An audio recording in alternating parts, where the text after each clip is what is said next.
Assalamualaikum warahmatullahi wabarakatuh. Perkenalkan, nama saya Aldi Maulana, NIM 2022A1H184. Kebutuhan warga negara. 1. Definisi kebutuhan warga negara.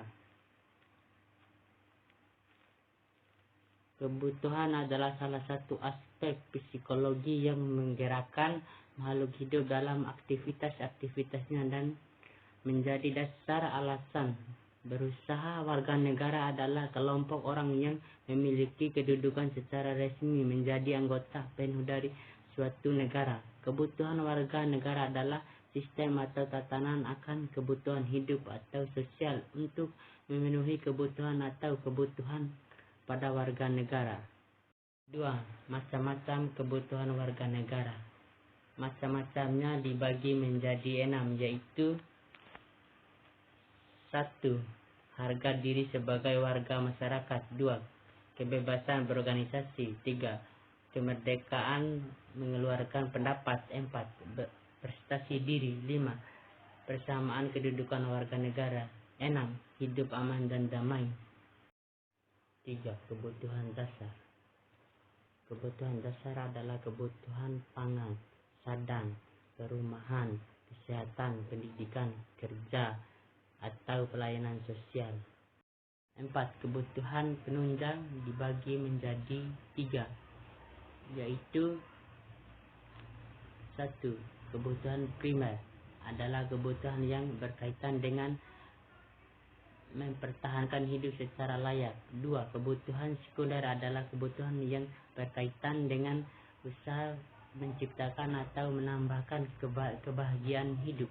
3. Kebutuhan tersier adalah kebutuhan yang berkaitan dengan usaha menciptakan atau meningkatkan harga diri, prestisi atau gengsi. Baik, di sini saya akan menjelaskan tentang globalisasi dan kerjasama antara benua. 1.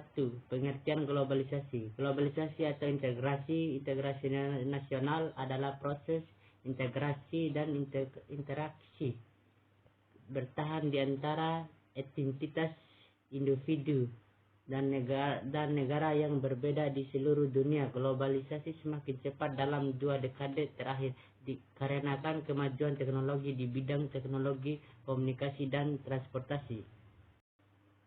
2. Hubungan globalisasi dan kerjasama. Globalisasi merupakan kerjasama internasional. Contohnya dengan adanya pesawat, perjalanan antara benua bisa sangat cepat, atau komunikasi antara negara bisa sangat cepat dengan adanya teknologi komunikasi. 3. Manfaat hubungan internasional. Manfaatnya dibagi menjadi 4. 1. Sarana diplomatika. 2. Melestarikan kebudayaan. 3. Mempromosikan ideologi. 4. Menjaga keamanan dan integritas negara. 1. Definisi negara.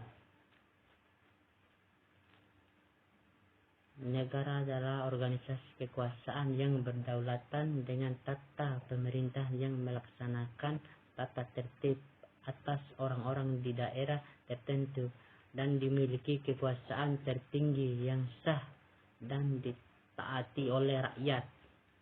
2. Unsur dan sifat negara. Unsur dibagi menjadi 4, yaitu 1. Penduduk. 2. Wilayah. 3. Pemerintah. 4. Kedaulatan. Sedangkan sifat dibagi menjadi 3, yaitu 1. Sifat memaksa. 2. Sifat monopoli. 3. Sifat totalitas.